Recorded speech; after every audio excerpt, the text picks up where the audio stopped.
Hello friends, नमस्कार। मैं doctor Shankar Lal धानु आप सभी को इस होम्योपैथिक चर्चा में स्वागत। आज हम लोग यहाँ पर एकोनाइट मेडिसिन के ऊपर में कुछ बातें करेंगे,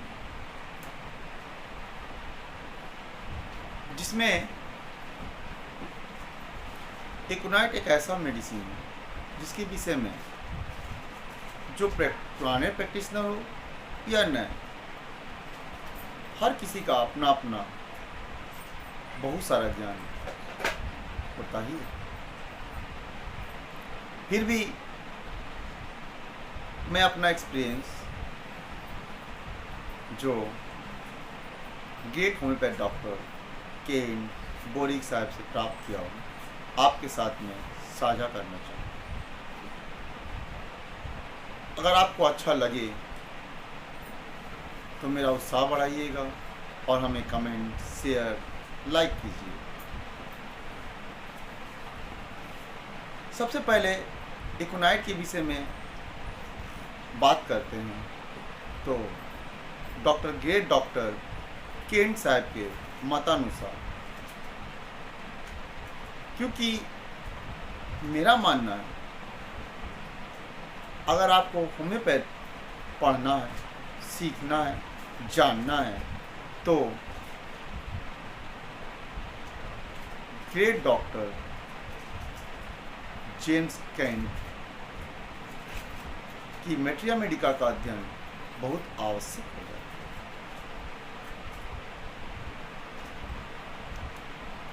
वैसे तो दो बुक सर्वाधिक प्रचलित होती हैं, डॉक्टर बोरिक साहब की, बीएम बोरिक और एससी एलन, लेकिन इन दोनों के बुक को पढ़ने के बाद उसके की पॉइंट फॉर्म को समझने के लिए, अच्छी तरह से समझने के लिए हमें केन साहब की मैट्रिया मेडिका का अध्ययन अवश्य ही करना चाहिए। उनके मतानुसार जो इंट्रोडक्शन एकोनाइट के विषय में उन्होंने दिया है वो है कि ये एक शॉर्ट एक्टिंग रेमेडी है। शॉर्ट एक्टिंग कहने का अर्थ होता है कि ये अल्पकाल तक, ज़्यादा समय तक ये क्रिया नहीं करती। यह एक बहुत बड़ा विष भी है उनके अनुसार, क्योंकि ये मॉन्सून विष से प्राप्त किया गया, पॉइजन से ही प्राप्त किया जाता है। इसीलिए उनके मतानुसार इसका उपयोग करते समय उसकी पोटेंसी पर हमें खासा ध्यान देने की आवश्यकता है। एकोनाइट रोग को बहुत शीघ्रता से खत्म कर देती है। अब एकोनाइट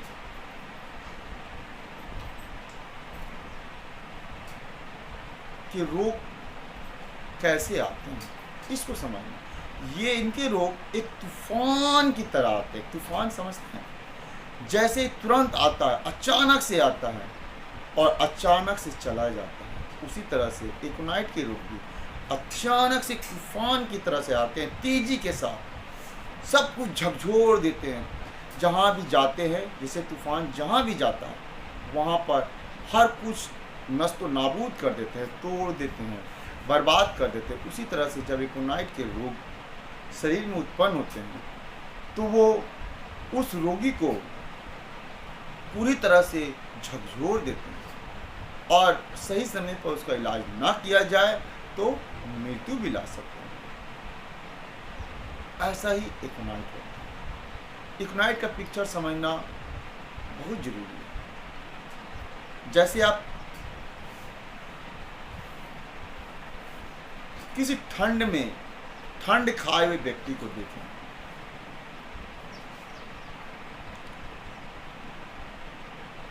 जैसे आज का समय भी चल रहा है, वर्षा ऋतु खत्म हो रही है और ठंड शरद ऋतु का प्रारंभ होने वाला है। इस ऋतु में एकोनाइट का उपयोग नहीं हो सकता। एकोनाइट का प्रयोग जब प्रचंड शीत पड़ती है, प्रचंड रूप से ठंड, शरद हवाएं, उत्तरी और दक्षिणी हवाओं का सूक्ष्म तेज हवाओं का प्रकोप चलता है, सर्दीली बर्फीली हवा, उस समय एकोनाइट का उपयोग होता है। और उसके संपर्क में मनुष्य जैसे ही व्यक्ति आता है, जो व्यक्ति आता है, अब जो व्यक्ति भी नहीं आ सकता, इसमें भी एक खासियत है, वही व्यक्ति इसके प्रभाव में तुरंत आता है जो बहुत ज़्यादा हिस्ट पुष्ट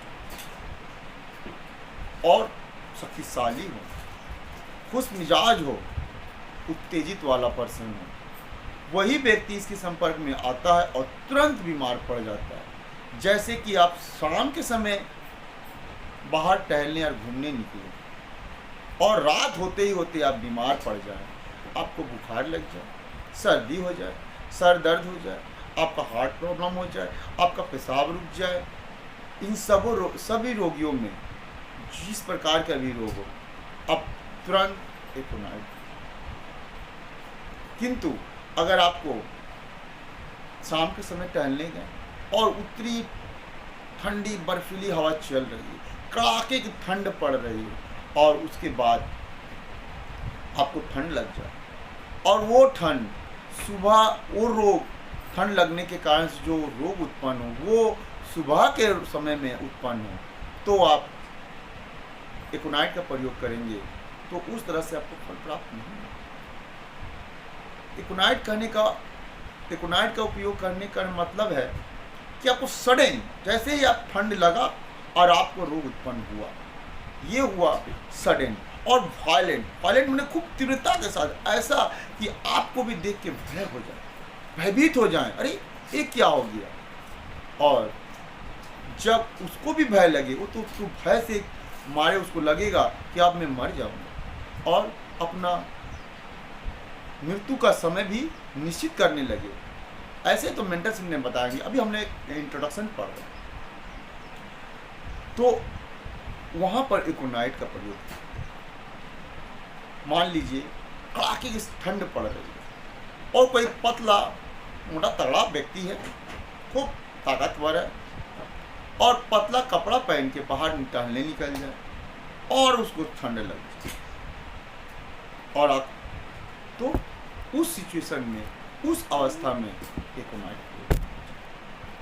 एकोनाइट की मॉडलिटी को बाद में हम लोग समझेंगे, फिर भी आपको अभी कह रहे थे एकोनाइट की मॉडलिटी इवनिंग और रात में ही होती है। मॉडलिटी इसका ग्रेविएशन जो होता है इवनिंग और रात में। दोपहर में किसी ठंड लगे, शाम होते होते बीमार पड़ जाए, शाम को अगर ठंड लगे, रात होते होते बीमार पड़ जाएगा। ये एकोनाइट की तीव्रता। अचानक से मौसम परिवर्तन है, मान लीजिए खूब कड़ाके की गर्मी और अचानक से ठंडा, बरसात होकर ठंड होने लगे, चाहे किसी कारण से ठंड हो जाए, तो भी एकोनाइट है। ठंड हो रही है, अचानक से गर्मी आ जाए, उसमें अगर कोई बीमार हो, तो अचानक से कोई भी चीज पर मौसम परिवर्तन हो, उसके कारण, उसके प्रभाव में आने से जो बीमारी उत्पन्न हो जाती है और भयंकर लक्षण उत्पन्न हो, भयंकर लक्षण पैदा हो, उसमें भी एकोनाइट का प्रयोग करना चाहिए। और कैसे व्यक्ति पर करना चाहिए?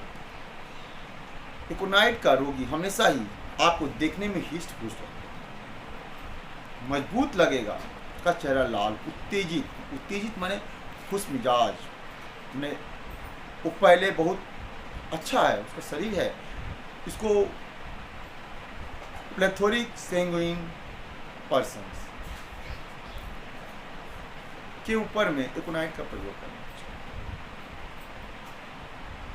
एकोनाइट का प्रयोग प्रदाह, इन्फ्लामेशन होने के बाद नहीं होना, इन्फ्लामेशन के पहले की अवस्था जो होती है, प्रथम अवस्था, इनिशियल अवस्था, जो शुरुआत की अवस्था होती है, उसी में एकोनाइट का उपयोग किया जाता है। ये तो हुआ एकोनाइट का इंट्रोडक्शन और उसकी जनरलिटी क्या है। केंट साहब के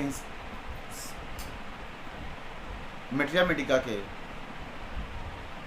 में जो लिखा हुआ है उसको मैं आपको बतला रहा हूँ कि शुष्क ठंडी हवा लगकर रोग का अचानक आक्रमण हो जाता है, मतलब उस पर रोग हावी हो जाता है। जैसे ही शुष्क ठंडी हवा लगा और रोगी पर अचानक से वो क्या उस पर रोग हावी हो, ठंडक जो हवा है उस पर हावी हो जाता है। रक्ताधिक वाले व्यक्ति, हमने पहले ही कह दिया कि जो जिसमें शक्ति भरपूर हो, जिसका शरीर रक्त से परिपूर्ण हो और हिष्ट पुष्ट हो, मजबूत गठीला शरीर वाला,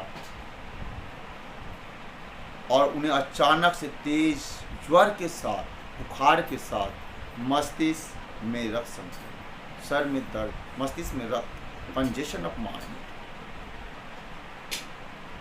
अथवा उसको कन्वंजन होने लगे, अकड़न आने लगे, उस समय को ना ठंड, शुष्क ठंडी हवा लग के किसी को मस्तिष्क में दर्द, फेफड़े में दर्द, लीवर में दर्द, रक्त संचालन में समस्या, टर्मोइली इन सर्कुलेशन, ये इसका मुख्य पॉइंट है। क्योंकि एकोनाइट रक्त परिसंचरण में, सर्कुलेशन ऑफ ब्लड में समस्या, डिस्टर्बेंस उत्पन्न करता है। गुर्दे में, शरीर के किसी भी अंग में तेजी से और अचानक रोग उत्पन्न होने के इसके लक्षण मिलते हैं। शरद ऋतु के तेज ठंड के कारण, अब एक बात और जानना है कि शरद ऋतु के तेज ठंड हो या अथवा ग्रीष्म ऋतु की अत्यधिक गर्मी हो, दोनों में इसकी समस्याएं उत्पन्न होती हैं, परंतु दोनों में अलग अलग समस्या उत्पन्न होती है। शरद ऋतु की तेज ठंड में इसकी समस्याएं फेफड़े संबंधित और मस्तिष्क संबंधित उत्पन्न होती है, अर्थात कि जब ठंड लगती है तो इसकी समस्याएं फेफड़े से खांसी, बोलने में, श्वास कष्ट, अस्थमा जैसी समस्याएं उत्पन्न हो जाती हैं। फेफड़े में दर्द, सीने में दर्द उत्पन्न हो जाता है। और मस्तिष्क संबंधित मतलब नर्वस, एक्साइटमेंट, टेंशन, सर में दर्द, कंजेशन ऑफ ब्रेन, इन सभी समस्याएं, ये सब समस्याएं उत्पन्न होती हैं। परंतु प्रचंड गर्म हो, अत्यधिक गर्म हो, अर्थात जून महीने के जैसे गर्म होती है, उस गर्मी के अवस्था में इसकी समस्याएं पेट से संबंधित हो, आमाशय, स्टमक में गड़बड़ी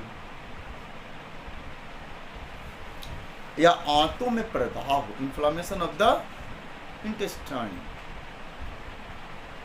में उपयोगी हो। और ये समस्याएं भी कैसी होनी चाहिए? एक्यूट होनी चाहिए, सडन एंड वायलेंट होनी चाहिए। आपको तेज धूप लगी, आप धूप में गए, आपको तेज धूप लगी और 1 से 2 घंटे के बाद में आपको ये समस्या उत्पन्न होगी, उल्टी होना शुरू हो जाए, वोमिटिंग होना शुरू हो जाए, पैखाना होने लगे, डायरिया होने लगे, अचानक से अगर कोई समस्या उत्पन्न हो रही है तो आप एकोनाइट का निसंदेह प्रयोग।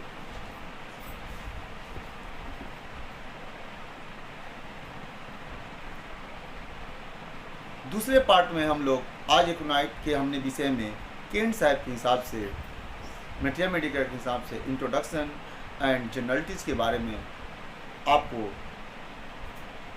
बतलाया, और दूसरे पार्ट में हम लोग इसके माइंड्स से रिलेटेड विषय पर चर्चा करेंगे।